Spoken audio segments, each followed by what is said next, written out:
I would say don't let whatever situation life has given you hold you back, regardless of what that is, whether it's limb loss, whether it's maybe a mental issue, whether it's physical, whatever it may be, don't let that hold you back. If nothing else, I should be proof that anyone can accomplish their dreams and goals. I'm so lucky and so grateful that for everything that's happened to me. However, it took me putting myself out there to be able to do that, starting with Instagram, then the food blog, then the YouTube channel. It's all been, somewhat of an arc to get me where I am. And as far as other people in my situation, get out of the house, get out and do things, go out and talk to people, go to Starbucks, have a coffee, just get out and live life. Listen, learn, get inspired. I'm Tavis Bryant, and this is BBQ Therapy. Like, subscribe, and follow to help grow the barbecue therapy community. Also, visit my website at www.bbqtherapypodcast.com. Bring on down, barbecue, your barbecue on. Get your barbecue on. Get your barbecue on. Welcome to the BBQ Therapy Podcast. My name is Tavis Bryant. And today on BBQ Therapy, we're welcoming back Mike Krohn from Healthy to Hog Wild. Since our last conversation, Mike's been busy. He's appeared on television multiple times, developed his own Italian chili garlic grilling sauce, started on a new cookbook and YouTube project, and even spent time on the set of FX hit series The Bear. July is also Disability Pride Month, making this the perfect opportunity to discuss not only Mike's recent accomplishment, but the mindset, determination, and passion that continue to drive his journey. Mike, welcome back to the BBQ Therapy Podcast. How you doing, Tavis? Thank you for having me. No problem, no problem. All right, first question. Let's get on to your segments on the news. Since we last spoke, you said you cooked on TV 3 times, correct? Could you tell us how those came about and where were those appearances on the news? Well, actually, since we spoke, I had a Fox feature initially when we spoke. And then since then, I actually cooked live on WGN TV. That's a local Chicago TV channel. It's also the CW network. I cooked steak Vesuvio, which was a recipe that I had created. It was actually an interesting story because when I contacted them, it was just about a feature like I had done on Fox. And all of a sudden, they started asking me what I'm making on TV. I had never cooked on TV before. All this was, kind of new to me, and I didn't even know what to expect or what was going to happen. All I did was say yes and came up with the recipe. The hosts were wonderful with me. Everyone was very kind. I ended up finishing that recipe. Right at the end, they gave me a long period of time. That was really cool. From there, I did Daytime Chicago, which is another WGN show. On that, when that actually happened, my Italian chili garlic sauce had just come out. So I actually did a demo with what I call pork bites. I smoke a pork tenderloin unseasoned, just put the sauce over it at the end, and then basically cut it up in the studio in my custom cutting board, throw some sauce over it in the pan to finish it off, and serve it. That went really well. And then my last appearance was actually in Nashville. That was kind of a funny story because I was actually booked originally on a podcast in Nashville that I was really excited about. And I've noticed with a lot of these projects, things develop and then they kind of disappear. So right after I got booked on the podcast, right after that got booked on Talk of the Town, which is a lifestyle program in Nashville.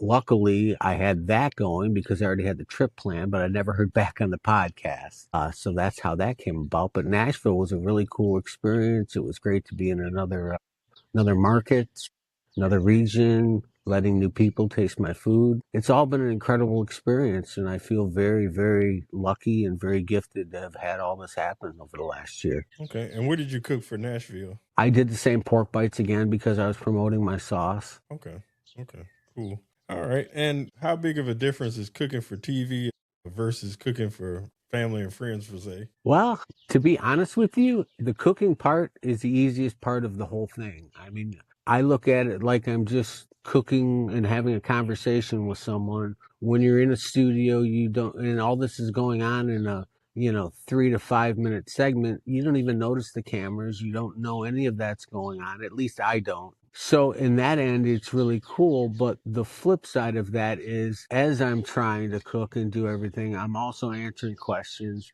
And again, we have that time limit. So I actually barely finished my first dish on WGN on Spotlight Chicago, that steak Vesuvio. It was a little too big of a recipe. Maybe I got in a little over my head in that first cook. I finished it up right at the end, but the host ended up trying my sample dish instead. So that again, it all worked out great, and these have all been great experiences. Okay, okay. And out of 3 appearances, which one stood out the most to you and why? I would say the Nashville one, simply because it was a different region. It was a whole new town. It was just, it kind of felt cooler to me in a way, if that sounds funny. It was just a great experience being in Nashville. That would probably be my favorite one. Yeah. Yeah, it's a big food place, so it definitely Yeah, stands definitely. out more. All right. And have these experiences changed the way you think about content creation and media opportunities going forward?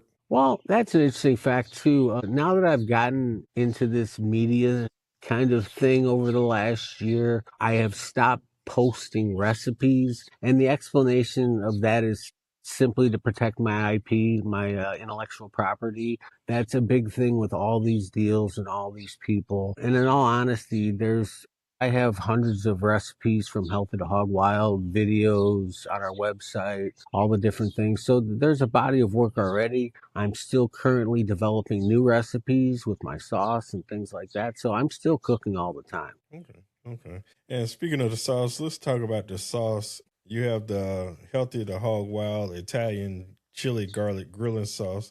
Where did the original idea come from to make the sauce? Um, the original idea actually came from Top Chef winner Joe Flam. I briefly touched on this story the first time we were together. I went to his restaurant in Chicago. He was really nice. He came to the table. We talked briefly. He told me about I believe it was a Calabrian chili gastrique, how he made it.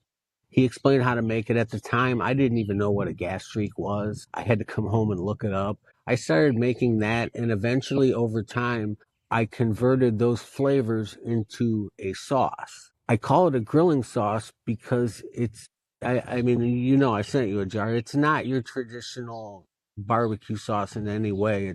It's not thick, it's not sticky, it's not real sweet. So it definitely originated from Joe Flam and from his restaurant. Yeah, that's where I got all the ideas and the flavors from. Okay. And how long did it take to get from the concept that you came up with to the actual finished product? That's actually another funny story. I probably tweaked on that sauce for at least 5 years. People had been telling me for years, I need to bottle the sauce, you need to bottle the sauce. And I didn't think until people knew who I was, or maybe there was a reason for someone to buy it, that they weren't going to grab it off the shelf or order it, for example. So it had been around a while, and it was just the right timing for it to come out. Okay. Okay. And what were some of the biggest challenges in creating the sauce during the process? I wouldn't say there was many problems. It's definitely hard working with a third party like that. Like giving someone else your recipe, having someone else involved in making the sauce, the whole bottling process. I actually put that on social media. I'm sure you've probably seen, me filling up the jars on the videos and stuff. So it was a really cool experience, and that's actually a funny story because I just talked to him. I'm actually ready to make my second batch already. I have it in 4 stores currently in the Chicagoland area. And that's something else I wanted to announce today too on your show. I don't have it set up as a online sales item simply because of logistics. I'm a one-armed guy, packing and shipping, things like that. So it was going to be a shelf item. It still is a shelf item. However, I would like, if people want to try my sauce, please contact me through my website, shoot me an email, DM me on social media. As much as the logistics are an issue, I still want everyone to try my sauce. If you want a jar of my sauce, please reach out to me. And the sauce is $10.99 a jar plus shipping. You're gonna have to pay the shipping on it, but I want everyone to try it. So please reach out and contact me. I'm also looking for distributors anywhere, the people that want to carry the sauce. So, like I say, everyone, please reach out. All right. And what foods do you personally love using it on the most? It's interesting because like I had said, I've had this sauce around and been using it and making it myself for going on 5 years. But now that it's actually bottled, I've been trying a lot of different new things that I hadn't before. For example, that meat or that sauce is great for a brine. It's great to baste with. It's great as a finishing sauce. I'll throw a couple tablespoons on a couple chicken breasts in the morning, throw it in the refrigerator, and just let it baste all day in the refrigerator, and then throw it on the grill. Because it doesn't have as much sugar in it to burn. You can actually cook with it. You know what I'm saying? Like when you go to the store and you buy the meat that's already marinated and whatnot. This sauce is basically the same thing. Another great thing about this sauce is it's great to add to any type of jar sauce you buy at the store to give it bold flavor. It's great on vegetables. Basically, it's great on anything that you want to add bold flavor to. What did you think of the sauce? Well, I used it on chicken because we eat a lot of baked chicken because my wife don't eat pork or beef, so we eat a lot of baked chicken. So I used it on that. I mean, I like it. I'm not the biggest vinegar person, but it wasn't as strong and overpowering. But Okay. I when I tasted it, I can taste the ingredients in there, which was good. I can taste tomato and all the garlic and stuff like that in there. So I enjoyed it. It was good. It was good. It was different taste. It was something different than the norm. It wasn't like you said. It wasn't thick and it wasn't too watery. So it was good. So everybody enjoyed it. So like I said, it Well, was a that's good good. product. I'm happy to hear that. And that kind of gives you an idea of the barbecue Italian fusion flavors that I'm kind of known for. That's a perfect example of it. Yeah, because I was like, when I took the lid off and smelled it, I was like, okay, this smells fresh, like it was just made yesterday. So it's it took me by surprise. I was like, okay, so then get curious and dip your finger in and taste it and stuff, and you could taste it tastes fresh. So I was like, okay, well, this is that's gonna be good. well, that's good. That's good. Thank you very much. That's cool. You definitely got a good product. So hey, keep it up. All right, let's transition to the next thing you're working on. You have a book in the works. Tell us a little bit about Smoke, Fire, and Pasta. How did this cookbook project come about? That's another one of those situations that I just kind of fell into. I've made a lot of connections and built a big network on LinkedIn. And that's where I'm actually meeting a lot of these people just through connections and things like that. The book is in really early development right now. I've started coming up with some recipes. It would basically be a handful of barbecue recipes, a handful of Italian recipes, and then my barbecue Italian fusion, I'm sorry, recipes. So again, I'm not sure about timeline and things like that. One thing I've learned quickly in this whole media, bigger venture and different side of things, nothing moves fast. People all start the conversation out with all these great stories and, things of success and what have you. And a lot of the times things change quickly. I've been involved in multiple or actually two projects so far that I thought were really going somewhere and they ended up going nowhere. And I basically got ghosted in one situation and had to take myself out of the other. So yeah, that's pretty much the media side of things. I said, how did you end up working with the award-winning writer and producer from UK? Again, that was through LinkedIn. I met her through LinkedIn. We started messaging. It was just simply through that. I had no relationship with her whatsoever. She believed in my story, and like I said, we're trying to develop and collaborate together on a product. We'll see how things turn out. All right. And what makes your cookbook going to be different from what people are used to seeing? I would say just the structure of it. For example, I call my food barbecue Italian fusion. There'd be some down home barbecue recipes in there. There'd be some traditional Italian recipes in there. And then you'd see how I fuse the two flavors together, basically by building flavor and things like that. I think it would be a much different book than a lot of the books that are out currently. All right. All right. And also, you mentioned about an upcoming YouTube project. Can you give the listeners a preview of what you're planning to do? Well, it seems like it doesn't seem like. The fact is, everything is going in a YouTube direction. Even a lot of television, things like that, are all heading towards YouTube. YouTube actually, just for the first time ever, had more, I believe it was, views in a month's time than Netflix. I read last week, which I was shocked by. Basically, we're trying to rebuild my YouTube channel using the current videos that we have, as well as filming some new ones for some new recipes, things like that. Just trying to build out the channel. Speaking of YouTube, anyone watching this, please check out my YouTube channel and subscribe. Yeah, YouTube is, I mean, I watch it a lot because most of the time I'm with my daughter and I can't watch no regular channel TV show because one, I'm not going to be able to get much out of it because she's all over the place. But so I watch YouTube pretty much all the time, just different stuff. And so I can definitely understand why, like you said, more people watch YouTube than Netflix. And also, a lot of people are learning stuff from YouTube. So I can Well, understand that. well, exactly. Like you said, the biggest thing is the learning. I mean, you can learn so much just in a day on YouTube, watching videos about anything, any subject you want. It's a great place of information, entertainment, everything. Yeah, yeah. I like it. Sometimes I mean, when you're using it, it's hard to figure out what's going on as far as drawing people there or who sees your videos and stuff like that. It's like you have no control over that part. But as far as just going on there and be entertained, is you never be bored or you never, if you don't learn something from YouTube, that's because you don't want to learn. Sure, that's on you then. For sure, Exactly. for sure. All right, let's talk about one of the coolest stories that you shared that involves one of the most talked about shows on TV. Now, you worked as a featured background on The Bear for FX.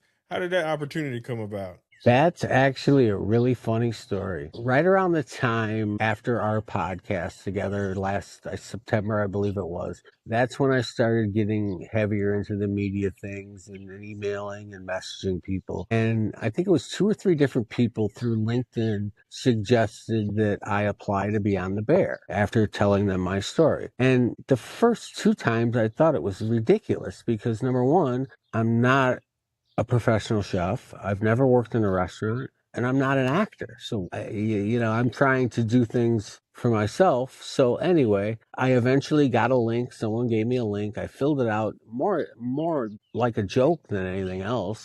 And then I didn't think anything more of it, never put any thought to it. 6 months later, I get a text on my phone, all in capital letters, casting alert, availability check for The Bear. I thought it was a fake text. I thought the casting company or whoever sold my information. So it says check your email. So I go to my email.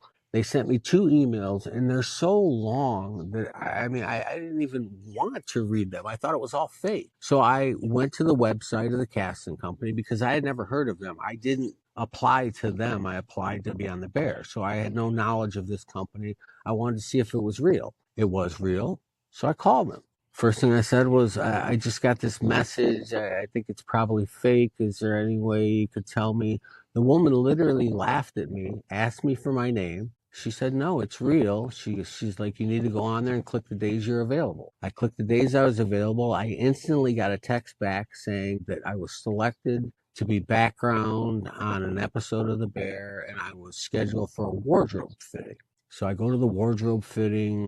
That was kind of weird. I mean, again, I've never done any of these things. I wasn't trying to be an actor or anything like that.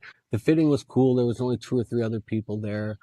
Then they told us more of the story of the scene that I was going to be in for the show, and that it was a night shoot. So the night of the shoot, they had everyone park in a parking garage randomly, and there were buses to take us to a holding location. The holding location is where our wardrobe was and where we all got dressed. So I was like, the third or fourth person there. And over the course of time, the room starts filling up with more and more people. And I'm overhearing people talk. And it turns out that everyone in there are background or extras on other Chicago TV shows like Chicago Med, Chicago Fire. And there's no chefs in there. There's nobody. So I didn't really know what was going on. Next thing you know, a production assistant comes over and says, in a moment, everyone's going to stand up. We're going to select a group of you and take you to the set. And if you don't get chosen in the first group, just hang out. There's going to be a couple more selections throughout the night. So when I heard that, the air went out of me. You know, I figured there's no way they're going to select me. All these people are actors. They're not going to pick me. I'll wait around for 2 rounds and then I'll go home. So all of a sudden it comes time to stand up, and I was the first one picked, and I couldn't believe it. Literally, I mean, you have to understand, I'm in this holding area for it's at least 2 hours. Again, I had never done anything like this before. I've never been in this situation. I have actors all around me talking about the trailers they were in and the scenes they were in. And here I am. I'm just a cook, man. I'm a food blogger. So after I got chosen, they take everyone and they start walking us down the sidewalk in a line like we're in 5th grade or something, going to recess. And all of a sudden we go around another block and it's dark. It's, you know, probably 8 or 9 o'clock at night. And all of a sudden a main street in Chicago is like closed down, and we turn a corner and I see these lights and I see this huge production, and my heart literally dropped in my chest. I'm like, oh my gosh, this is really happening. I'm going to be on the bear. After that, everything began. It was a crazy night. I'm just kind of thinking about what I'm saying because I actually am under an NDA until the episode does air. So I'm basically just talking about my experience, not the particular episode. The episodes all drop on Hulu on 6/25, a week from today. My episode, I'm in a party in the parking lot wearing a green hat. So look for me on the bear. I'm really excited. I can't wait to see I can't wait to see the finished product and if I get screen time. That sounds cool. So when you told your friends and family members, how did they react?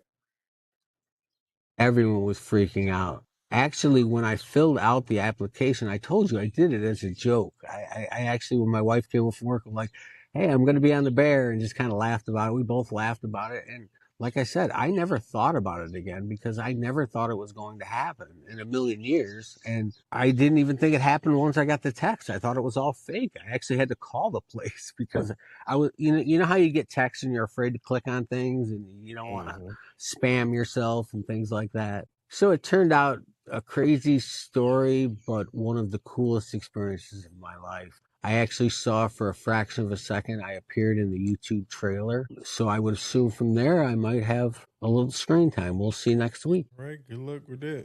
You'll get famous. I wouldn't go that far. I don't think anything like that's going to happen. Hey, you got something new on your resume, though. I mean, hey, Yeah, yes, sir. That's a great credit to have. Let me tell you, I'm really, really proud to have done that, and I feel really fortunate to have that experience on my resume. Yeah. All right, and let's talk about this last little section. Now, July is Disability Pride Month. Now, looking at everything that you've accomplished recently, the TV, sauce launch, cookbook, YouTube project, work on a major TV show, what message would you like to share with others living with disabilities who may feel limited by their circumstances? I would say don't let whatever situation life has given you hold you back, regardless of what that is, whether it's limb loss, whether it's maybe a mental issue, whether it's physical, whatever it may be, don't let that hold you back. If nothing else, I should be proof that anyone can accomplish their dreams and goals. I'm so lucky and so grateful that for everything that's happened to me. However, it took me putting myself out there to be able to do that, starting with Instagram, then the food blog, then the YouTube channel. It's all been, somewhat of an arc to get me where I am. And as far as other people in my situation, get out of the house, get out and do things, go out and talk to people, go to Starbucks, have a coffee, just get out and live life. And on the other side of that, for everyone that's able-bodied, if you see someone disabled in July, simply because it's Disability Pride Month, maybe say hello to them. Maybe start a conversation with them. Just anything besides looking away from them. And unfortunately, that's what happens a lot. And I know because I've experienced that. So basically, just be nice to people, especially disabled people. Yeah, that's definitely true. I mean, because they deserve opportunities like everybody else. And also, they need to feel that they are equivalent with everybody else as far as getting opportunities to do stuff like you cooking, going on the news. Most people wouldn't think that man, they're not going to pick me for the TV show, or they're not going to pick me for the news, or they're not going to pick me for this and that. It's all about, like you said, having confidence in yourself, regardless of circumstances. As long as you believe in yourself, I mean, you don't know what you can accomplish. But if you start off negative and don't even try, you never know what's going to happen, and you'll be stuck right in that box, proving to everybody what they're saying negative. So, like I said, at least just attempt to do it. I mean, it's either yes or no, but at least you tried. So, Oh, I agree completely. Completely. And that's another thing about trying and all this media stuff. I would say 98% of the emails, conversations, things that happen don't go anywhere. But it's those 2% that actually do that are really, really cool. And it's worth all the rejection or ghosting of emails or things like that for just that one opportunity. And it's possible. I'm it, proof of that. yeah, definitely. And it happens everywhere. So it's not just you alone. As far as me doing this process here with the podcast, is sometimes you hear from folks. Sometimes they think they may be too good to come on a podcast or anything like that. So, but you can't let it get you down. You keep pushing and focus on the small wins, and they lead to bigger wins. And my thing is, I like proving people wrong when they don't think you can do it. It's showing them Yep. wrong. I mean, show them that they're wrong. Because when I started this, I reached out to a bunch of people and tried to get advice on starting a podcast, and I wasn't getting no information from anybody. So I think just one person. So me, I'm like, I'll take that challenge. I'm about to show y'all. So like you said, I went to YouTube University, figured out everything, and now it's been over a year I've been doing this. So like I said, it's just staying positive. You're gonna get frustrated sometimes, but the thing is, just don't quit. And just like you said, just don't quit. And that's how you got opportunities from when I talked to you last time. Look how much progress you done made since last time, and how much progress I done made. So, like I said, Well, thank you very much. And that brings me to another thing I wanted to say. I wanted to congratulate you on all the success of your show. I saw you at Memphis in May last month talking to Myron Mixon live. Congratulations on that, man. Congratulations on everything you built. I wish I would have been there to talk to Myron Mixon. He's a legend. All those interviews you had down there seemed great, man. Congratulations on all your success. thank you, because I mean that was actually my first time just live, and a lot of times a lot of people can't tell is I didn't have time to prepare for a lot of those interviews. They was just grabbing people, so I had to unlock a new skill that I didn't know I had, and a lot of those names were real big. So I wouldn't. I mean, I had to bring my A game and stuff like that. And I think I do my best when the bigger names are out there and stuff, because you can tell they'll warm up to you when they start touching you on the shoulder and all that when you're talking to them and stuff. So I think he enjoyed the interview I did with him. And when I seen him the next day, he ran up and spoke to me and stuff like that. So it That's was a really good cool. opportunity. So I That's enjoyed it. really cool. Like I said, I mean, like I said, I appreciate you coming on early and when I was unknown, and seeing where I was at to where I'm at now. I like that some of the people that took a chance on me and coming on the show. I mean, they're seeing the progress that I'm making. So I appreciate you for coming on and sharing your story and helping people also. So like I said, all the episodes are doing well, especially since the Memphis in May thing. All of shot up big time with people listening. So, like I Oh, said, I'm it's sure. You did a it's great been job on the fly, by the way, down there. Like you said, they were throwing people at you, and I know how that is, and I think you did a great job. Congratulations again. I appreciate it. I appreciate it. All right, and that's all the questions I have. If you have anything else that you want to promote or anything like that, you can definitely do that at this time. I would just like to tell everybody to please check out my website, healthytohogwildfood.com. You can click on the store. There's an Italian chili garlic section. You can read about my sauce. You can also go to the contact on my website. You can shoot me an email, tell me you want a bottle of sauce, tell me where you live. I'll give you instructions on how to receive it. I would also like to take a moment to thank a few people. that have helped me in the last year. Actually, even before that.